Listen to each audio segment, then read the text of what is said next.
Alright guys, स्वागत है आपका इस वीडियो में। तो फाइनली यहाँ पे डीमन स्लेयर का सीजन 3 का 6th एपिसोड आ चुका है और चलिए बाकी की बातें हम वीडियो के एंड में कर लेंगे और ये वीडियो शुरू कर लेते हैं। एपिसोड की शुरुआत में यहाँ पे हमें फिर से गैनिया का सीन दिखाया जाता है जो कि बिल्कुल एक डीमन की तरह लग रहा होता है और उसे देख के यहाँ पे टांजिरो काफी ज्यादा शॉक हो जाता है और वो उसकी तरफ आगे बढ़ने से पहले भी 2 बार सोचता है। यहाँ पे काराको चीखने लग जाता है कि ये किस टाइप का अटैक था, इसके बाद तो ये लोग हील भी नहीं हो पा रहे। तो टांजिरो ये सुन के यही सोचता है कि शायद उसका जो ये अटैक था ये सच में काम किया है और इससे इन डीमंस को काफी तगड़ा डैमेज मिला है। सेकिडो यहाँ पे गुस्सा करता है और वो यही कहता है कि यहाँ पे बच्चों की तरह रोना बंद करो, हम हील हो रहे हैं लेकिन धीरे धीरे, समझे। टांजिरो देखता है कि आइजेत्सु का भी सर टाइम पे काट दिया गया था लेकिन उसके बावजूद ये चारों डीमंस अभी तक जिंदा है, ऐसा कैसे हो सकता है। टांजिरो ये सोचता है कि जैसे इन्होंने ग्योटारो को और उसकी सिस्टर को मारा था, दोनों का सर एक साथ काट के, शायद ये चारों ऐसे नहीं मारे जाएंगे। तो यहाँ पे वो नेजुको के पास जाता है, उसको आजाद कराने के लिए वो इस मलबे को यहाँ से हटाता है और नेजुको छूटते साथ उसको हक करती है और चैन की सांस लेती है। टांजिरो यही कहता है कि उसको इन चारों के चारों डीमंस की स्मेल आ रही थी लेकिन उसी के साथ साथ इन सबके बीच में एक और सेंट छुपी हुई थी जिससे उसको पता चलता है कि जरूर इसी बैटलफील्ड में एक और डीमन है जो कि 5वां है। तभी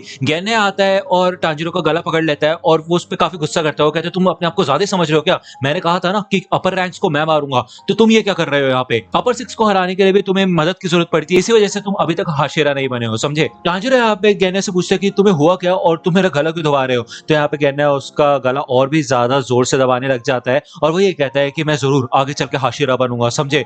तो भले यहाँ पे टांजिरो को काफी दर्द हो रहा होता है लेकिन वो यही कहता है कि मैं और नेजुको हमेशा तुम्हारे साथ रहेंगे इस जर्नी में, ठीक है ना, और हम भी चाहते हैं कि तुम एक हाशिरा बनो। हे गैन्या, तुम्हें पता है इन चारों के अलावा एक और डीमन है जो कि यही कहीं आसपास छुपा हुआ है, हमें उसे ढूंढना होगा और उसे मारना होगा। तो गैन्या यहाँ पे पहले तो टांजिरो के बात पे भरोसा नहीं करता और वो ये कहता है कि शायद तुम मेरे को भटकाना चाहते हो, इस वजह से तुम ऐसा बोल रहे हो। लेकिन जब उसकी आंखों में देखता है तो उसे यकीन हो जाता है कि टांजिरो सच बोल रहा है। यहाँ पे इनके ऊपर बिजली गिरने वाली होती है और टांजिरो जल्दी से गैन्या को दूर फेंक देता है। सेकिडो, काराको और योरोगी तीनों की तीनों पूरी तरह से रीजनरेट हो चुके होते हैं। टांजिरो इधर गैन्या को नेजुको के साथ जाने के लिए कहता है और वो ये कहता है कि ये मेरी छोटी सिस्टर है, इसके ऊपर अटैक मत करना और तुम जाके इन सबका ध्यान बटाओ, मैं उस 5वें डीमन को जाके ढूंढता हूँ और जैसे मेरे को उसके बारे में पता चलेगा मैं तुम्हें बता दूंगा। गैन्या यहाँ पे गैन्या योरोगी के ऊपर फायर करता है और नेजुको इधर काराको के साथ लड़ना शुरू कर देती है। यहाँ पे वो अपना एक विंड अटैक करता है जिससे कि टांजिरो बाल बाल बचता है, लेकिन इस विंड अटैक की वजह से इधर की जो हॉट स्प्रिंग्स की स्मेल होती है वो जा चुकी होती है और टांजिरो की नाक सही से काम करने लग जाती है।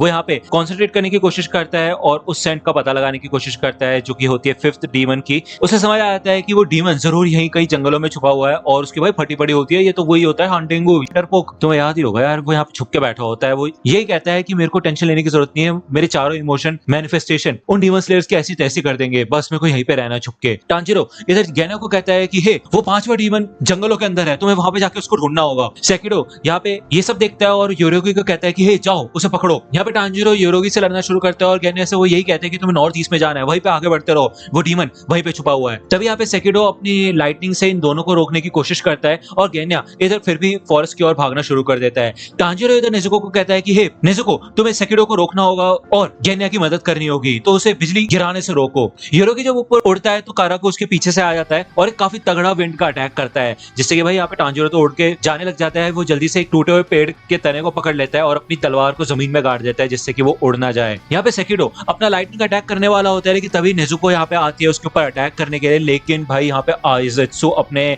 यारी से उसके ऊपर भाई अटैक कर देता है और उसको रोक देता है। दूसरी ओर यहाँ पे हमें ग्योको का सीन दिखाया जाता है जिसने मिस हाशिरा को इधर बंद कर रखा होता है और इधर मुइचिरो को काफी पेन हो रहा होता है। वो यहाँ पे अपनी स्वॉर्ड से इस वाटर पॉट को तोड़ने की कोशिश करता है, काटने की कोशिश करता है, लेकिन उससे कोई भी मतलब नहीं होता। यहाँ पे ग्योको जब उसको इस हालत में देखता है तो उसको काफी ज्यादा मजा आने लग जाता है और वो ये कहता है कि तुम्हें ऐसे देख के तो मेरी क्रिएटिविटी और भी ज्यादा बढ़ रही है, क्या बात है, कमाल का रहेगा सब कुछ। दूसरी ओर यहाँ पे हमें फिर से आइजेत्सु का सीन दिखाया जाता है जिसने यहाँ पे नेजुको को एक पेड़ पे पकड़ के रखा होता है और वो ये कहता है कि देखो ज्यादा टेंशन लेने की जरूरत नहीं है, ठीक है। वो सेकिडो से कहता है कि इसके ऊपर एक शॉक मारो तभी मजा आएगा। जैसे यहाँ पे सेकिडो अटैक करने के लिए तैयार होता है अपना लाइटनिंग वाला, तभी भाई टांजिरो पलक झपकते ही अपनी रेड ब्लेड से उसका हाथ काट के अलग कर देता है। यार सेकिडो ये देख के काफी ज्यादा शॉक हो जाता है कि टांजिरो पहले से कई ज्यादा फुर्तीला हो चुका है और साथ ही साथ ताकतवर भी हो चुका है। म्यूजान ने उसको टांजिरो के बारे में जरूर बताया था लेकिन उसके बाद से वो सच में काफी ज्यादा ताकतवर हो चुका है। जिसके बाद यहाँ पे वो योरोगी का राइट विंग और उसका मुंह भी आसानी से काट देता है। इधर नेजुको आइजेत्सु का सर पकड़ती है और आगे बढ़ने लग जाती है। वो यहाँ पे अपने ब्लड डीमन आर्ट का इस्तेमाल इस्तेमाल करती है जिससे कि आजुत्सु का भाई पूरी बॉडी इधर जलने लग जाती है। जब टांजिरो इधर काराकू के ऊपर अटैक करने के लिए आगे बढ़ता है तो यहाँ पे उसके ऊपर फिर से विंड का अटैक किया जाता है और इस अटैक के बाद तो भाई वो नीचे गिर जाता है और वो ज्यादा कुछ कर नहीं पाता। काराकू इधर जब गेन्या के ऊपर ध्यान देता है तभी उसका भाई हाथ कट जाता है यहाँ पे और ये बेसिकली टांजिरो का अटैक होता है जो कि अब आके पड़ा होता है इसके ऊपर। काफी कमाल की टेक्निक है क्यों, है ना। इधर टांजिरो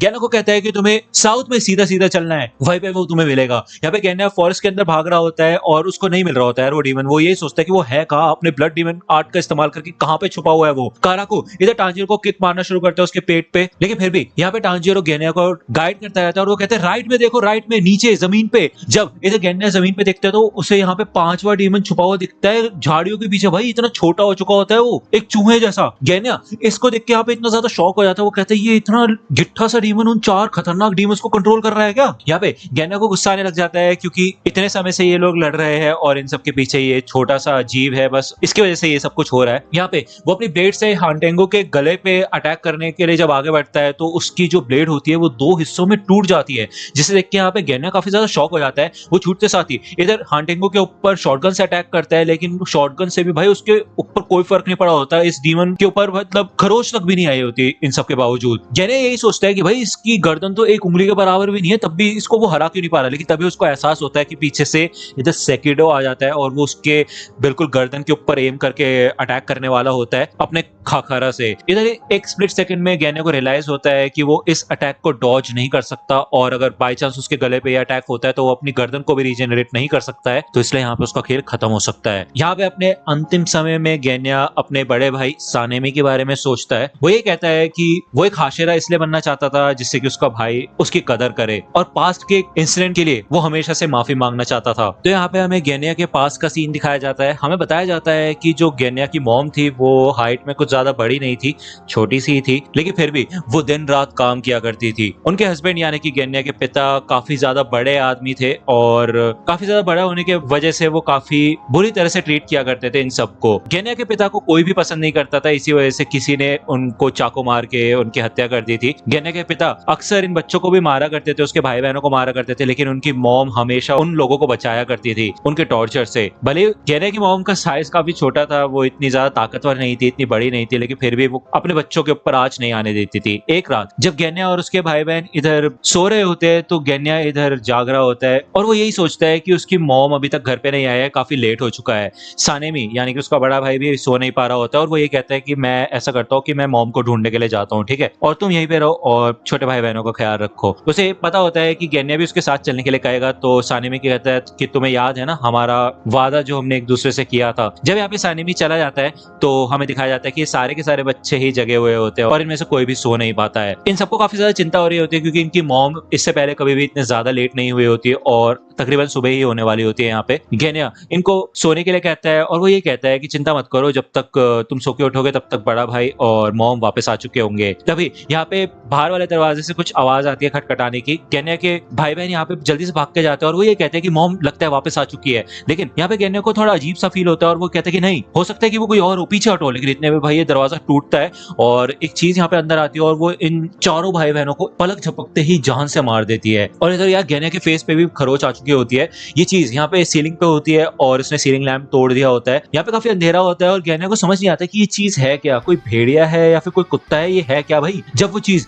यहाँ पे गेन्या के ऊपर अटैक करने वाली होती है तभी यहाँ पे सानेमी भाग के आता है और वो इस चीज को भाई लेके घर से बाहर कूद जाता है और वो गेन्या को यहाँ से भागने के लिए कहता है। गेन्या यहाँ पे काफी ज्यादा डिप्रेस हो जाता है अपने भाई बहनों को मरा हुआ देख के और इधर तकरीबन सुबह भी हो जाती है। वो यही सोचता है कि वो डॉक्टर को बुला के लाएगा और वो शायद अभी भी अपने भाई बहनों को बचा सकता है। वो यही सोचता है कि ये चल क्या रहा है, यहाँ पे हो क्या रहा है, वो चीज क्या थी और बड़ा भाई कहाँ पे है। लेकिन वो सामने देखता है कि इधर सानेमी खड़ा होता है और उसने अपनी मॉम को इधर मार दिया होता है। गेन्या अपनी मॉम के पास आता है और वो सानेमी के ऊपर काफी ज्यादा गुस्सा होता है और वो ये कहता है कि तुमने हमारी मॉम को क्यों मारा। यहाँ पे वो रोने लग जाता है और हमें दिखाया जाता है कि उसकी मॉम इधर डिसअपेयर होने लग जाती है। यहाँ पे हमें फिर से अभी का सीन दिखाया जाता है और गेन्या मन में यही बोलता है कि मुझे माफ करना बड़े भाई, मैंने तुम्हें इतनी सारी चीजें सुनाई उस दिन, मैं काफी ज्यादा डर गया था उन सबको मरा हुआ देख के, मुझे लग रहा था मैं भी मर जाऊंगा। और वो भेड़िया जो कि मुझे लग रहा था कि वो कोई भेड़िया है असल में वो हमारी ही मॉम थी जो कि एक डीमन में ट्रांसफॉर्म हो चुकी थी। बड़े भाई तुमने उस डीमन को हमसे दूर किया और जब तुम्हें एहसास हुआ कि वो हमारी मॉम ही है जिसने हमारी फैमिली के ऊपर हमला किया तो तुम्हें कैसा महसूस हुआ होगा। तुम्हें हमारी खुद की मॉम को मारना पड़ा और वहां पे सामने तुम्हारा छोटा भाई था जो कि तुम्हें ही सुना रहा था, उससे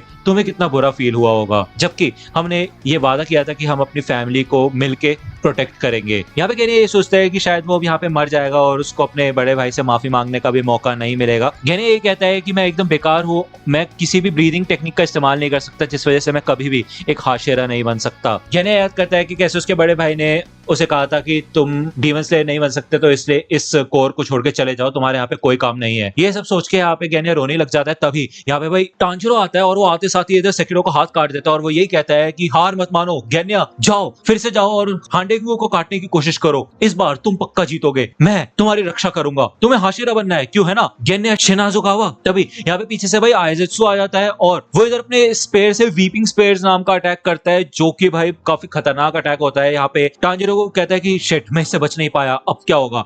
लेकिन तभी यहाँ पे वो देखता है कि पीछे इधर गेन्या ने अपने ऊपर वो पूरा अटैक ले लिया होता है, उसकी बॉडी में काफी छेद हो चुके होते हैं यार, मतलब काफी बुरा है ये। यहाँ पे गेन्या ये कहता है कि आखिरी बार, मैं तुम्हें आखिरी बार बोल रहा हूँ कि इस बार तुम जाओ और उस डीमन की बैंड बजा दो। यहाँ पे टांजिरो भागना शुरू करता है और गेन्या इधर आइजेत्सु के ऊपर शूट करता है। इधर टांजिरो को हांडेंगू मिल जाता है, वो उसके सामने आता है और उसके ऊपर भाई अपने सन ब्रीदिंग टेक्निक का इस्तेमाल करके अटैक करता है और ये एपिसोड यहीं पे खत्म हो जाता है यार।